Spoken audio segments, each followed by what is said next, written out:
welcome to Kickback with Kelly and Barbara. It's your Monday edition of Kickback today. How was your weekend, Not Barbara? too bad. I actually spent some of it with you. Oh, yeah, that's true. That is actually very true. She can't get rid of me, even if she tries. I just turn up at the doorstep. Hopefully you guys had a great weekend spending time socially distanced from lots of people, except those in your household, and with a few key people as you are going out and about.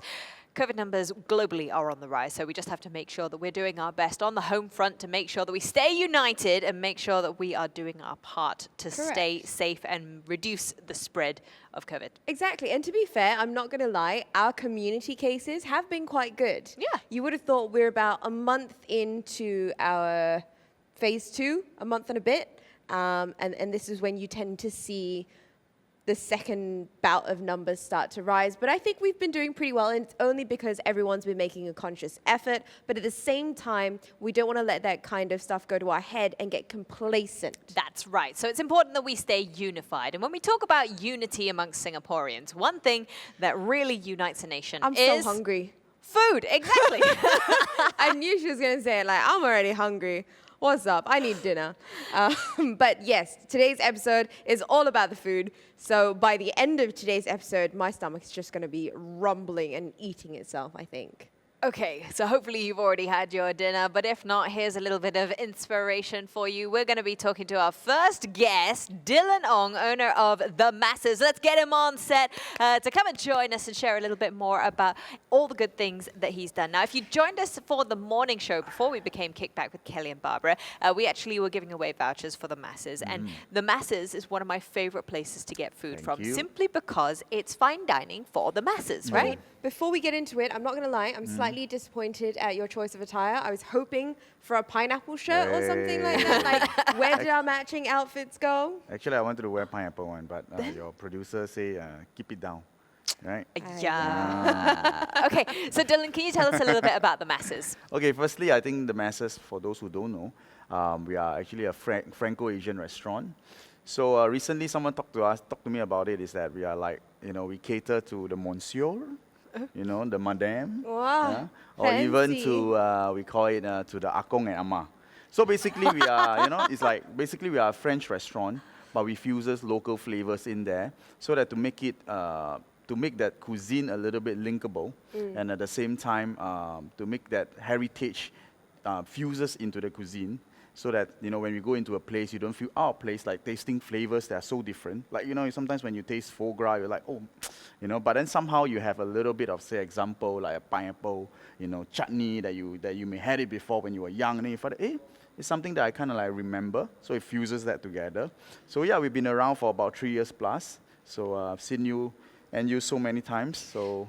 You're about on your 10th menu edition at the moment, aren't you? Yes. Number 10. And I've seen from menu edition 1 all the way through to 10, especially in the last few editions, you've really revisited your personal heritage as well to try and bring out those local flavors, but even more so because it is related directly to you, right? So tell us a little more about those flavors. I think one of the key components of, like what you say, going back to the heritage, right, about our cuisine is that, I can't go back to my French heritage aside from what I learned from, but going back to our local heritage, which is, being Chinese firstly, and bring, when my parents are hawker. So these are the little things that bring back my memory of what I've eaten or what I've tasted or what my mom have cooked, So that itself helps me to actually have a greater understanding of how I put my dishes together.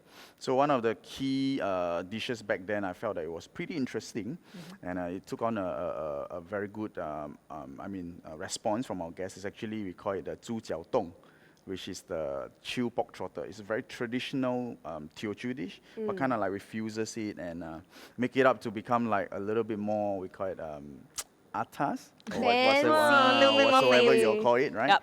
Yeah, so I think that's what we do here. And what's the general response to these local flavors with a fine dining twist? How do people respond to the fusion especially?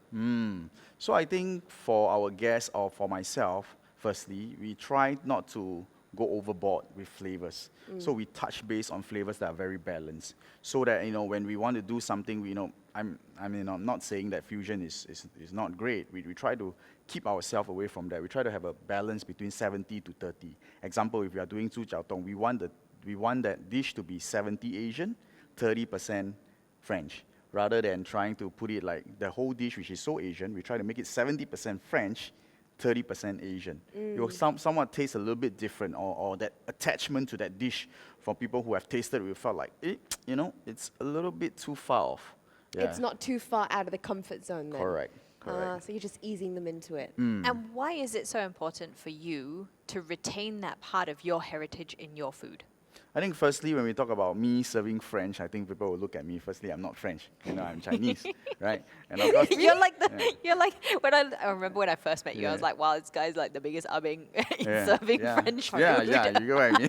You get what I mean. So it's hard for me to be able to translate that message where I say that, I pluck my vegetable from my garden, or from where and then. So where else? I think that frontier where I came from is where my heritage, and that itself is what pushes me to relook about traditional French dishes, like beef bourguignon, right?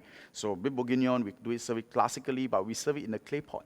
Oh. Yeah, it's like, you have it in And a it's different really style. good, actually. Yeah. That is one of my favorites. It's very, very yummy. Thank you. Yeah. To meat. It's very Okay. tender. So on that note, we are going to pop off for a break. When we come back, we've got Singapore's very own singing chef joining us as our second guest. This is Kickback with Kelly and Barbara. Don't go anywhere.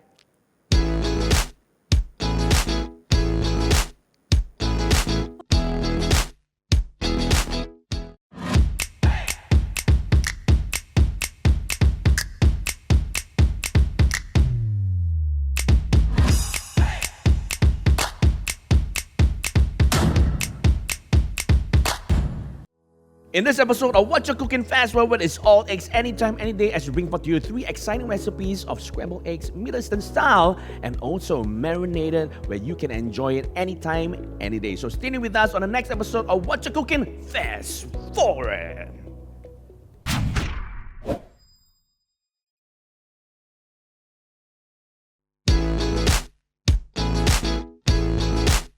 Hello and welcome back to Kickback with Kelly and Barbara. We have our second guest with us, and today it's all about the food. I'd like to welcome Irene Jensen, the singing chef. Irene, thank you for joining us. Thank you for having me. Now, a little trip down memory lane. Irene and I worked on a show called On the Go, which the whole premise of it was how you can cook healthy meals in 30 minutes or less. Yes. And it was a fun show to do, and it really helped us bond together because in the kitchen we realized that we both have a common mentality that food really does bring people together, especially the family, and that it's very important for the family to come together. But before we get into all of that ethos, the singing chef, how did that all come about? Okay, Do you sing while you cook? Because I do, and no one likes it. It's true. It's true. Yeah, I love singing. Singing was my first thing.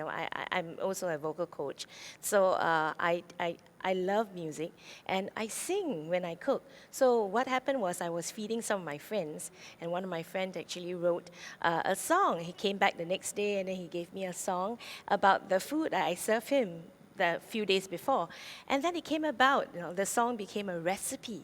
So I sing the recipe of the song, and at the end of the song, the recipe and the food is cooked. Wow. But that's not all you've done. You actually went on and you took it to the stage, didn't you? I took it to the stage, yes, we took it to the stage, and we have singing crooners with me, Crooners with me, and we will sing and dance, and we will cook, and we will play with all the little utensils with rhythm, pasta, yeah, and this is really fun, and every dish that we have is actually a recipe. So you sing your recipe to it, Yeah. Wow, maybe I should try that. But I don't think it will make my singing any better, let's be honest. No, I don't think it will. So tell us more about your journey in, being a bit healthier towards food. I love cooking, and I love working with ingredients. And one thing good about it is that when I can find an ingredient that is unique in a sense, I like to infuse it into my cooking and my recipes. And healthier cooking is more about eating well, but also eating and feeling happy eating the food. So about health, well, I had an episode like 5 years ago. I was on a journey, and I had to cook lots of healthy food for myself to eat.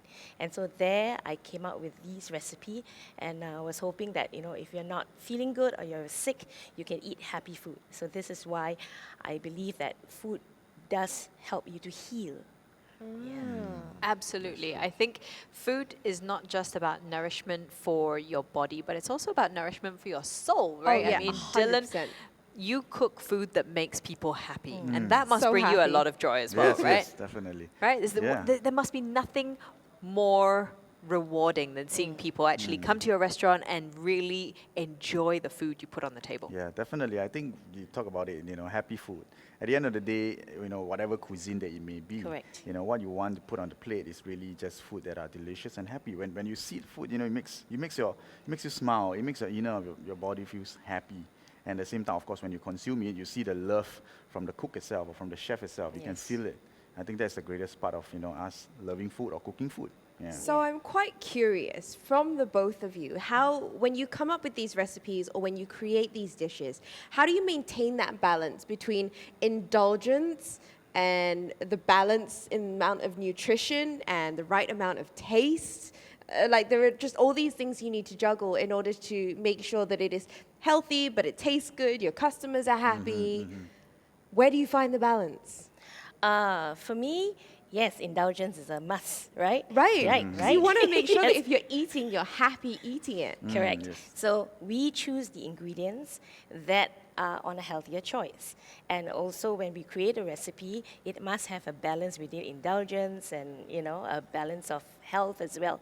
So it's very important that the food tastes good. I think Dylan will agree with me. Every time when we cook something, we will watch the person's eating it and we'll go like, okay, will they do How this? Or they will like eat all and never talk, when they're eating all the food and we go like, yes, that's it. You know right? it's a good Yeah, meal when the whole precisely. table goes Yeah. quiet. Yes, Correct. and when the plates comes in empty, that is the sign. Yeah. So when we do a dish or when I create a dish, it has to have a balance of indulgence and the creation. It's going to be really yummy because we put a lot of love and thought in the dishes, right? Yeah, I mean, I second that because I felt that on one part where we talk about like how the people perceive food, right? At the end of the day, we talk about indulgence, we talk about flavors and all that. But another part of it is also, that when we talk about in the beginning is like heritage. It's something that maybe they have tasted before, but somehow or another you create it in a different form. But somehow when they taste it, it felt like, hey, I tasted something before, but this time around, it's like, oh wow, it's another version of it. So it's more than just the flavors itself. It also brings back to your childhood memory, and through your childhood memory, it may say like, hey, it brings something very happy in the incident, like, oh, it makes you happy. So then how does food bring people together? How can it unite a nation? I mean, obviously there are certain foods, and Barbara will agree to this, and we keep bringing this up, which will divide a nation. Like you either love or hate durian. But there's also lots of food which can bring people together, and I think we just come together as Singaporeans under it. But why does food unite us? Okay, I think firstly, Singapore, we are known for food. Everyone loves to eat. Whether it's a hawker, whether it's a restaurant, whether it's a buffet, Drooling on the side here. Yeah, so Just like salivating. yeah, and so on one part, I think one of I would say our nation greatest hobby is actually eating. And that makes it a lot easier. Yeah. So I think when we come together, it's always like, hey, let's come and eat. So I think on one part is that when they come and eat, but when you say that, hey, I have someone that is cooking or making a meal, everyone get excited. Or we say we're talking about making potluck or whatsoever, get everyone excited. So I think on one hand, it goes back to the fact that, thankfully as a nation, we just really love to eat, and that makes it a lot easier from my thoughts lah. Yeah.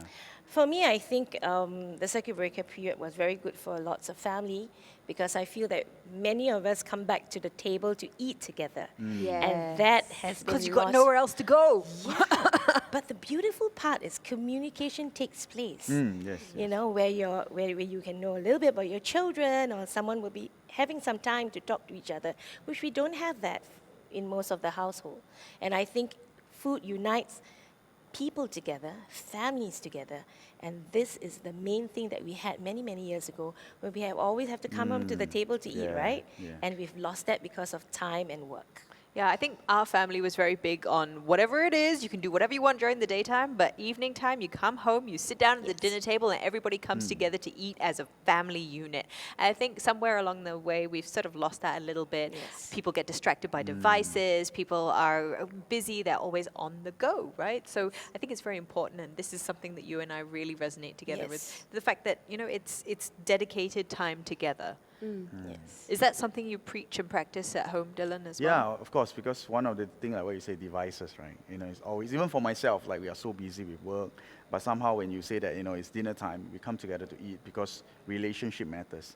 At the end of the day, we come together, it's because we want to spend time with each other. And food somehow or another subconsciously unites that, yeah. All right, so speaking of food, because that's all we've been speaking about today, we have a little challenge for you guys. It's a little taboo session. Dylan is going to be given a string of words, and you are given a minute to describe these words. And Irene, you've got to guess what they are. Ha. Of course, these are all food related, so you guys will be absolutely fine. So I'm just going to pull up all the words that we have. We're going to get a timer ready. Okay, it's very simple, I promise. Okay, we've got timer ready. We've got 60 seconds on the clock. Stand Irene, by. you ready? You okay? Okay, you ready? Let's go. Okay. And go. Breakfast, okay? Something of a spread. Kaya. Very good. You're right. Okay, katong. Laksa. All right. She was already prepped for that one. What and Bellini? Champagne. and- Caviar. Yes. Wow, she's awesome. good. Said it with She's so much good. love as well. Yeah. Okay, so there's this very traditional dish, we call it moonlight. Moonlight. Moonlight, or, basically it's a rice noodle. Okay, then we cook it at very high heat. Then after that, we have a little bit of sauce in there. I love how he's just Yeah. describing how he's cooking this. We've got Yeah. 30 seconds left on the clock. You're Okay. a pass, it's okay. Okay, you wanna pass? Okay, pass. Okay, Pass. Okay, like what just now Kelly said, what she disliked. Yeah. Durian. Durian, of course. Okay, next one. Something of an indulgence. Just now I said it also. It's like whatever pineapple, chutney, 5, served with. 4. Oh, no. Were Serve you with listening just now? 5 seconds. Okay. So it's very fatty. It's a Foie very, gras. yes. Okay, very good. Yeah, one. What's that? That one is Hor hor fun. fun. Hor Moonlight. fun. Hor fun, ma. Moon, I was moonlight. I was Yeah. hoping I was like, oh, I thought you were gonna say like black bean.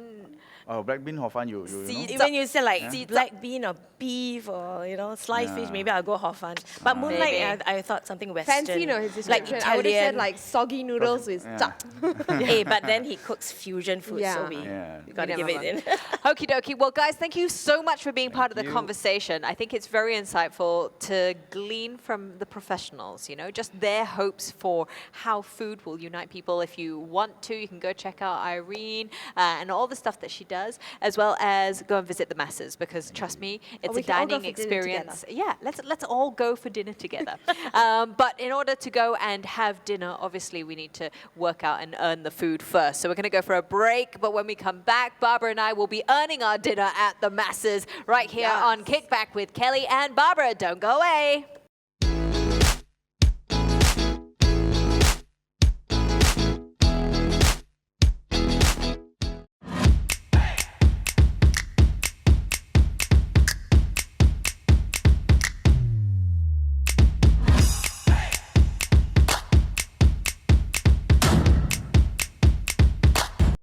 In this episode of What You're Cooking Fast Forward is all eggs anytime, any day as we bring forth to you 3 exciting recipes of scrambled eggs Middle Eastern style and also marinated where you can enjoy it anytime, any day. So stay tuned with us on the next episode of What You're Cooking Fast Forward.